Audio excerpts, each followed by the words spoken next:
Pseudoregalia is a tightly designed indie 3D platformer that I enjoyed so much I finished it twice within a few days. It was released in 2023 by a dev known as Ritzler, or Ritz as they credit themselves. They've got another game on Steam coming out, a 3D platforming roguelike called Electrokinetic. As of now, it doesn't have a release date. Ritz also has several games up on itch.io, their catalog focusing largely on 3D platformers. But they also have titles like Stratosphere, a character action hack and slash.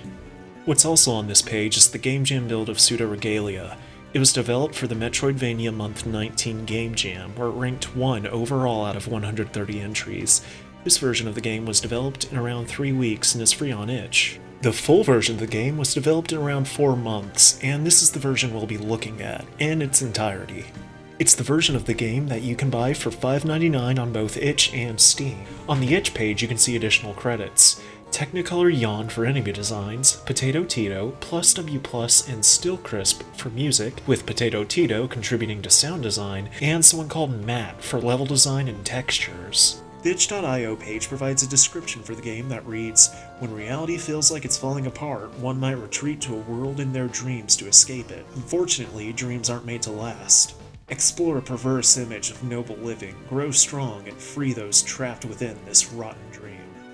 The Steam page offers additional context. Deep within the realm of sleep, Sybil finds herself pulled to a distorted castle.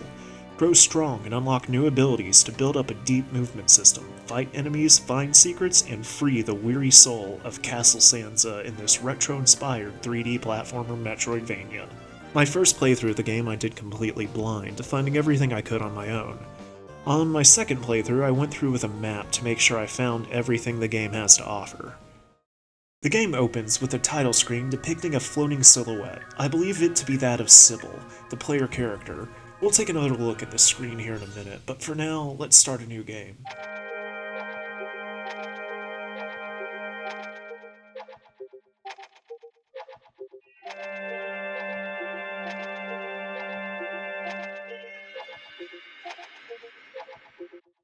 Emerging from a mirror in a circular room lined with empty cages, this is Sybil, some sort of goat cat lady. As you can see, she has antlers, and I wanted to point that out because I don't think her silhouette on the start screen has antlers, but we'll return to this later. While we're in the pause menu, we can spot our objective, collect 5 keys to open the big door. I suppose that's how we can escape this dream world. Give Sybil pants. There's no immediate effect, so on my first playthrough I thought this setting just did nothing and that was the joke. But when getting footage of this phenomenon during my second playthrough, I discovered this setting actually gives a new option in the attires menu for some baggy pants. This starting room gives you a lot of space to run and jump around and get used to the controls. If you've played Mario 64, then these moves will feel familiar to you. Right now we've got a side flip and a crouching back flip. And Sybil will learn more abilities as the game progresses. You've probably noticed that Sybil runs around at a reduced frame rate. It's a stylistic choice, of course, but you can turn it off if you want. Everything else still moves at that reduced frame rate regardless of your settings, so I left it on because Sybil would seem out of place otherwise. While we're here, we can examine the mirror that we emerged from, giving us the text, "That barely worked. I hope I'm not too late." At the other end of the room is a little goat butler fella, who apologizes for falling out of his cage and expresses fear that some sort of princess will be upset at him. This area is called the Dilapidated Dungeon. As we proceed onward, we see a collectible of some kind that we can't quite reach yet, and to the immediate left is a cracked wall that we'll probably be able to break through later.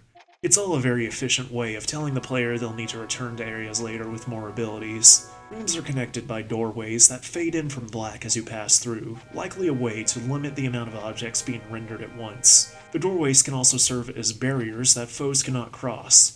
Be careful though, because projectiles can still pass through them and hit you. It looks like our only option forward is through the hallway on the right. There's another goat fella in this cage here, but we can't interact with him. We can at least use his cage as a platform to climb up. As we continue, we see some sort of object here by these massive cross-shaped things. It's called the Dream Breaker, and it'll be our weapon throughout the game. The Dream Breaker can be swung around in a 3-hit combo. It can also generate light, so you can toss it in dark spaces to see where you're going. And when you toss it, it bounces off walls and makes a clank noise.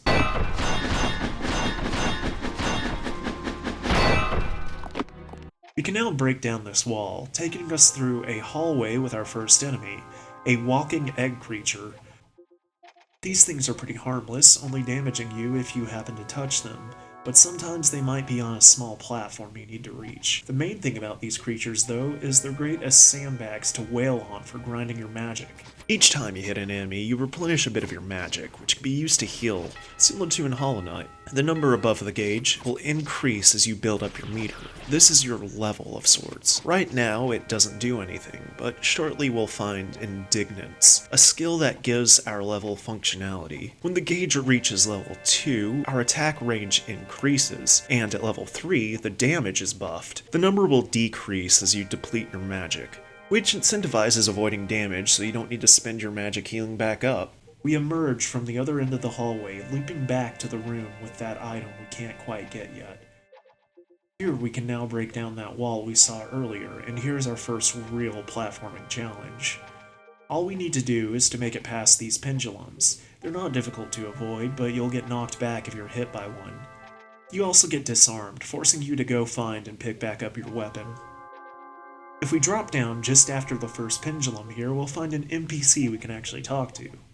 What's dead should stay dead. It's dead. He repeats that phrase several times and then says, "But he's back." Anyway, once we reach that doorway, there's a blue block that we can cut down. We can use it as a shortcut, no longer having to deal with the pendulums next time we come through. In the next room, we find a save crystal. Hit it to save your game and restore your health. There's also an entrance here blocked off by debris, but close by is the slide ability, which will let us slip through. The slide gives us a boost of speed, and can be spammed to travel quickly. Unfortunately, it doesn't work on enemies, you'll just take damage trying to slide into them. We soon make it to a room with another butler. He says our disguise is paper thin, and that we're not getting past Strong Eyes. I think when Sybil emerged from the mirror at the start of the game, she had transformed into the form we see now. As for what the disguise is, I think it's the horns and the tuxedo. Sybil is probably disguised as one of the butlers, and this might be why her silhouette in the title screen doesn't appear to have horns. She still looks rabbity, so I guess that's part of her true form. Nearby is our first locked door, and at the other end we can see the key being looked upon by a mysterious floating figure with a pendulum at the end of their hair. They vanish as soon as we approach, and down comes a one-armed knight wrapped in bandages. This is one of Pseudoregalia's only proper bosses. I think maybe Strong Eyes is in reference to this guy, maybe that's his name, and maybe the bandages on him signify that he's some kind of reanimated mummy or something, thus something dead, not staying dead, as that other goat butler told us. This boss gave me a little trouble, but you can slide under his sword swings. Plus, he doesn't really have many ranged options, so you can stay a safe distance away from him and just slash whenever there's an opening. Taking the boss down, we retrieve the key and unlock that door. Here we find ourselves at a gap, a leap that brings us from the tutorial and into the proper game. But first we drop down because this is the room where that item was that we couldn't reach. And when we grab it, it is a health fragment. Collecting 3 increases your max health. Anyway, we make our way back up, cross the gap, and go into the light. We emerge in Castle Sansa and are greeted by a new mechanic, Death Floors. They're represented as purple voids that'll damage you if you fall into them. You'll just lose half a pip of health and respawn, but it's worth noting Death Floors don't immediately make you respawn. If you grab a ledge and your feet merely touch the floor, you'll still take damage, but you can pull yourself up and keep going as normal. Castle Sansa feels like a hub connecting the various areas of the game together. We'll be passing through this place a lot, and it's here that I started to notice a slight eeriness to this game. The rooms can look kind of liminal, and the fog gives it a sort of foreboding atmosphere. And then you hear all these strange noises the enemies are making off-screen. In a way, it really does sell the feeling of being trapped inside a dream world. These crystals are pretty nice, right? They make me feel safe. I think I'm gonna lick it. I bet it's full of minerals. This room introduces a new way for the player to heal, and that's by taking a nice seat. There are various stools that are scattered throughout the game that you can sit on to restore your health. However, it's an oddly inconsistent mechanic. Not every stool will heal you, and there isn't really any indication of which stools will heal you. In fact, in this very room is a stool that will not heal us, next to the one that will. Up ahead we find 2 locked doors. We haven't found any other keys, so we'll have to come back later. For now, we flip a few switches and platform our way to this barn-looking area, marked by an emblem of an owl. This barn is actually the listless library, and I'm not sure why there's hay all over the place, but I assume it's relevant to the owl emblem. A lot of these bookshelves can be examined, by the way. You read a book about forbidden secrets of cooking. Your mind is torn asunder from the culinary secrets driving you insane. That's okay, because we can read a book about how to deal with loss, mending our mind. And here we read a story about a king sentencing a jester to death, only for the jester to steal the sun. By climbing atop the bookshelves and platforming our way into this room, we discover the meaning of this text. By taking the sun grieves. The camera is spun around uncontrollably here for some reason. That usually doesn't happen. Anyway, the sun grieves gives us the ability to air kick, which can be used to extend our jump forward a little more. And if you air kick into a wall, you'll do a wall kick, which you can perform up to 3 times. For now. You can find an upgrade later that gives you a 4th wall kick. Mastering this skill can really help you get to areas you otherwise don't have the abilities for yet. And I think that was intentional. I cheesed my way into a lot of places and never really got stuck. You might have noticed that Sybil's appearance changed. She's now visibly wearing the sun greaves. You can go to the attire tab in the pause menu and switch back to her default appearance if you want. One thing that I feel is a missed opportunity is the ability to damage foes with the air kicks. Combat and platforming are somewhat divorced from one another with our current moveset. After busting down this wall, we come to a hallway serving as the wall kick tutorial. The beams of light give us a trail to follow. The library as a whole is a great playground for getting used to the wall kick, thanks to the proximity of the shelves. Without a key to unlock the locked door in the library, we return to Castle Sansa and enter Sansa Keep. This room is totally coated in this single checkered texture, the butler included. C-Y-U-I-Y-C. I've got no clue what he's trying to say. Maybe something along the lines of, "Can you find my face?" The backing track here reminds me of Grant Kirkhope. It sounds like entering a dreary area in DK64 or Banjo-Kazooie. Here we've got a group of enemies that work together pretty well. Be careful of the sword, it can fling itself around and catch you from surprise off screen.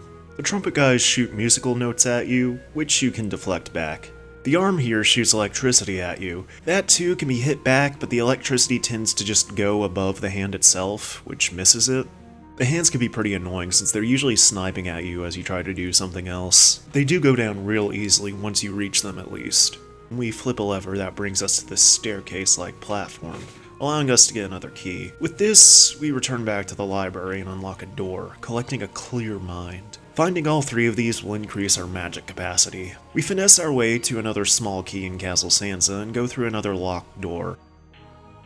And here we pick up a new item, Professionalism. It's a new piece of attire and it looks pretty sick. I wear it for most of the game. And while we're here, we can use the wall kick to finally grab this key and take care of the other door in the room. It unlocks a shortcut back to Sansa Keep. This shortcut, while convenient, is an unnecessary use of a key. You don't get access to anywhere you couldn't already get to. With that being said, there are enough keys for every door in the game, so you might as well use it. We can now wall kick our way up to this platform and break this wall in Sansa Keep. Behind it is another wall. This one green. It makes a sort of shatter-sounding noise when hit, but we don't have the ability to break it yet. When I saw this wall for the first time in my original playthrough, I spent a good minute hitting at it because it wasn't clear to me if I was damaging it or not. Luckily, we're not far from an ability that can help. Sliding under here, we come to a room with a power-up and an enemy that resembles a floating maid's dress. These enemies can be annoying as they like to spin around and send plates at you. They're not super hard if you're careful, but I reached a point when fighting them where I would just stand there and tank hits while wailing. You build up your magic doing that anyway, so you'll be able to heal after. With the maid down, we get the Strike Break, an ability that lets us charge our attack. Not only does a charged hit deal significantly more damage, it also breaks green walls like the one we just encountered. The attack keeps you in place, and in the air you'll lose all momentum and fall straight down. This can actually be useful to stop yourself from overleaping platforms. Passing back through the dilapidated dungeon, we come across a dark cave where we need to toss our weapon to generate light.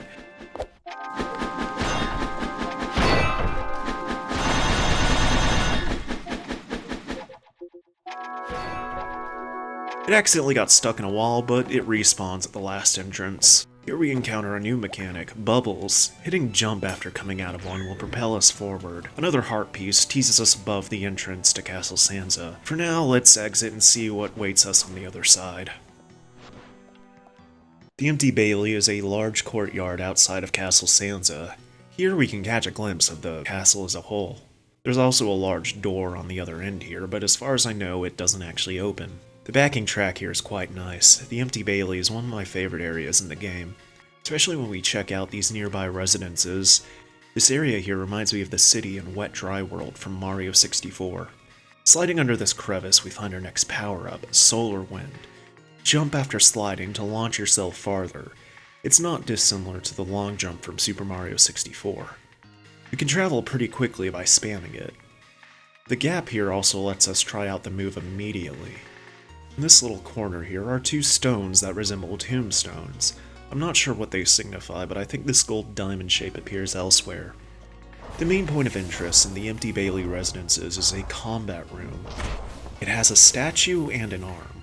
The statue is more or less a recolor of the first boss of the game. They don't have nearly as much health, but when defeated, they become one of the sword enemies that fling themselves at you.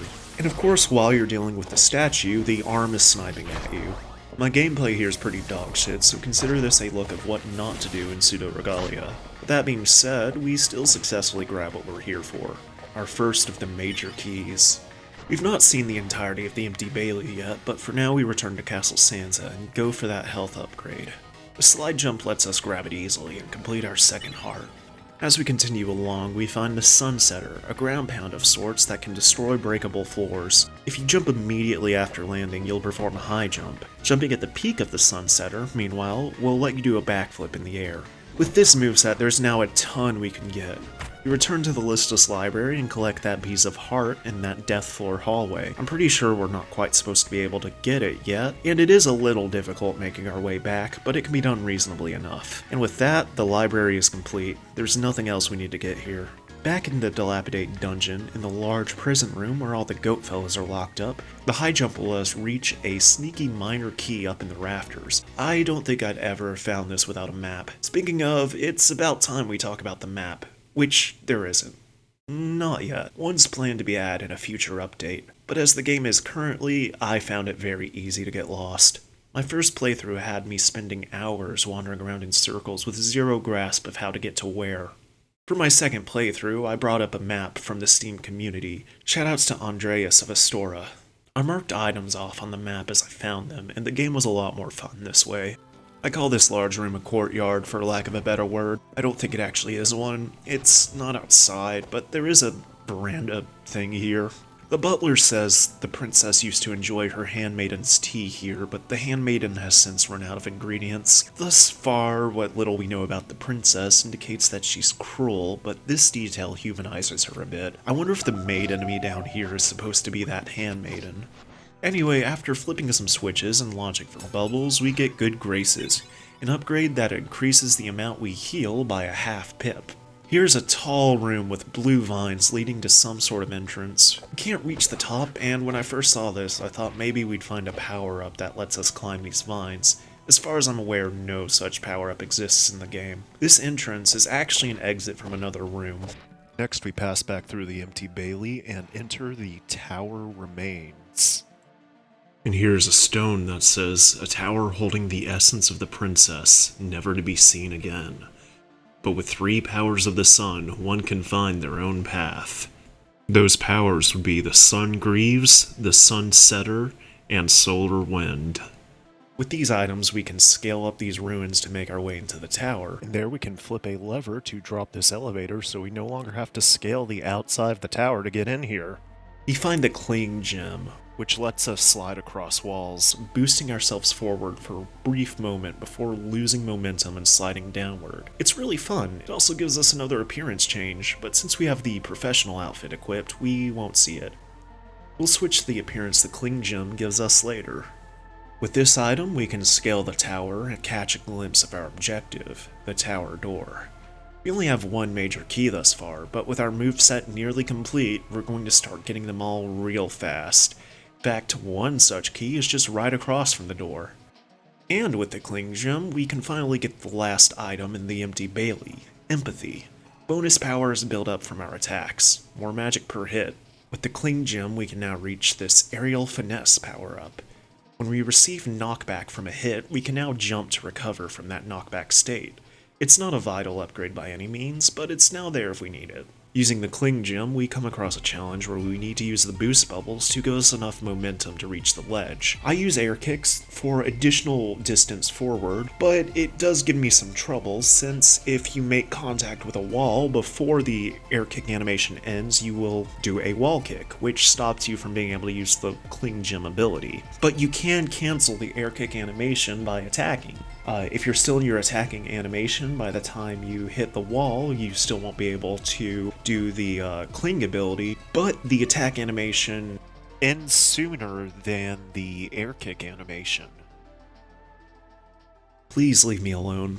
I will kill again. He's saying it in the red truth, so he's not fucking around. Maybe there's a reason these guys were getting locked up. Anyway, we finally come across the theater itself. This is sort of a hub for the area. There are 3 locked gates here, and our objective is to open all of them, which is done by following various paths that lead to the other side of these gates. Going down one of these paths, we come across another ability, the Soul Cutter. Charged attacks now launch a projectile. Magic isn't necessary to use it, but it will consume magic for increased damage. This can be a little inconvenient since now you can't charge slash without consuming magic, which you may need to heal. Anyway, this attack can be aimed in first person, which is useful for puzzles. That being said, a reticle would have been helpful for aiming. Even in first person, it generally takes me a little trial and error to get the shot right. So much so that it makes this puzzle here a bit of a pain in the ass. The lever across this gap here changes which platforms are out. You need to jump across these 2 platforms, fire a projectile at the lever, jump up to this platform, then jump onto these platforms as the one you're currently on retracts. It took me a few tries, and I think the healing stool being just right here demonstrates the developer knew this challenge was tricky. I'm glad I don't have to worry about dying and being sent back to the save at least. After scaling up this wall side, we make our way back to the Twilight Theater stage, and open one of the 3 gates. 2 more left. This stage as a whole really tests your mastery of the Cling Gem. So, I've got a bit of a technical issue here in that I don't have footage of getting the major key in the Twilight Theater. This was an issue I had come up where footage I was recording would freeze. So every once in a while, I'd have to stop the recording and reset the game. Unfortunately, I went a while here without noticing the footage was frozen, so you'll just have to take me for my word when I say I got the theater major key. Well, I put this place off for as long as I could, but now we've no choice but to confront the underbelly. It's probably the largest area of the game.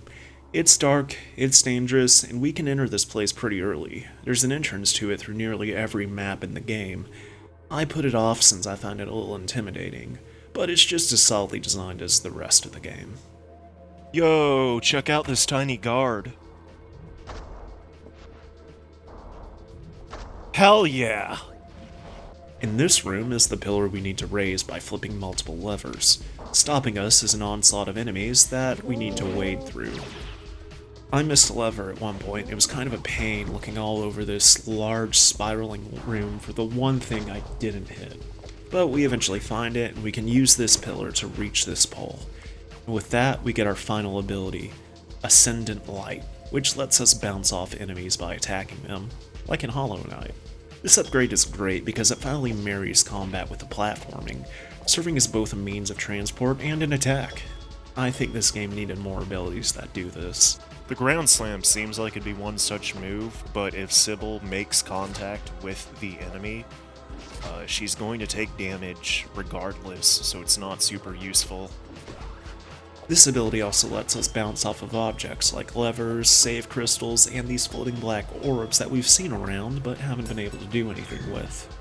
This large room has several stone pillars that we can climb up by using Ascendant Light to bounce off of the nearby orbs. When we reach this platform here, we can shoot this switch and bring open a bridge that'll take us to the Underbelly Major Key.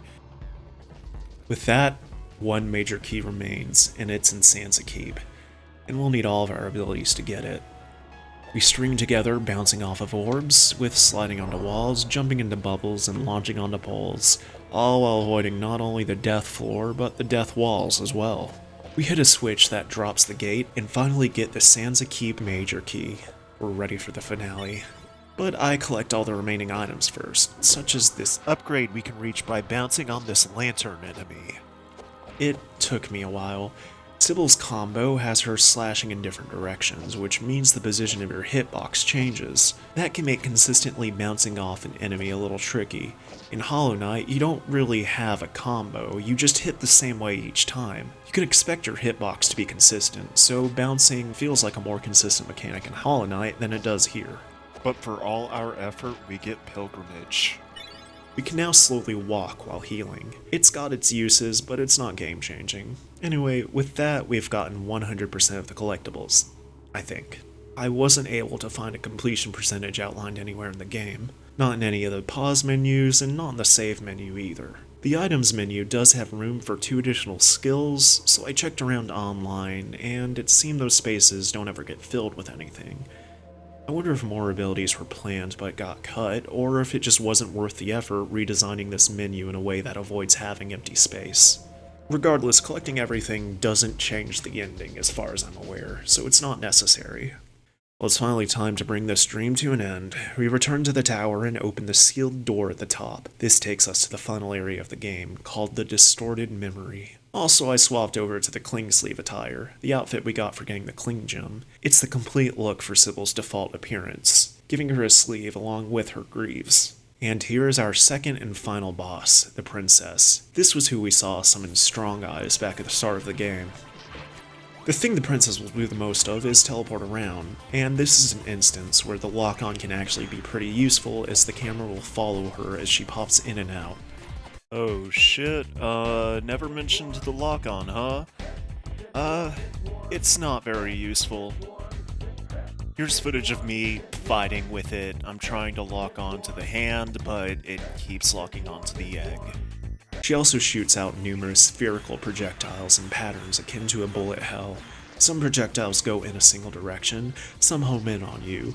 Most of the projectiles can be deflected back to her, but this giant orb she brings down on you will not. But you can still attack it to disable its hitbox, preventing you from taking damage. But if the attack does hit you, you'll be knocked back and disarmed. The Princess also likes to teleport near you and hit you with a spinning attack. This move will punish you if you're not careful when wailing on her. We land the final hit and the screen fades to white. We're given a dialogue between the princess and Sybil. The princess remarks that she can't just hide in her sleep forever, and makes it evident that after some sort of trauma in the real world, she retreated to her sleep. Sybil, some sort of dream traveler, got sucked into the princess's dream world and had to get her to wake up. It's likely that once the princess wakes up, Sybil is going to be sucked into someone else's dream. So thanks, Goat Bunny Cat Lady. She gets Sybil's name and promises to write it down as soon as she wakes up so that she doesn't forget her. I'm sure you've got someone else to help out, right? So yeah, thanks. Take care, Sybil. And with that, we fade back to the game's title screen, the soft backing track really de-escalating any remaining tension from the fight. And that's Pseudoregalia, a 3D platformer Metroidvania that just all around feels solid. It's amazing what the developers were able to accomplish with such little time and so few people on their team. The overwhelmingly positive reception on Steam is well earned. It does enough things not only well, but really well, and it doesn't overstay its welcome, if you use a map. So yeah, I recommend this game. Before I sign off, I want to thank you for making it this far in the video. It was a lot of fun to make, and I'm considering what video I want to make next. If you enjoyed it, consider liking, subscribing, and leaving a comment. It really does mean the most to me. This has been Eidolon Ghost, and I'll see you next time.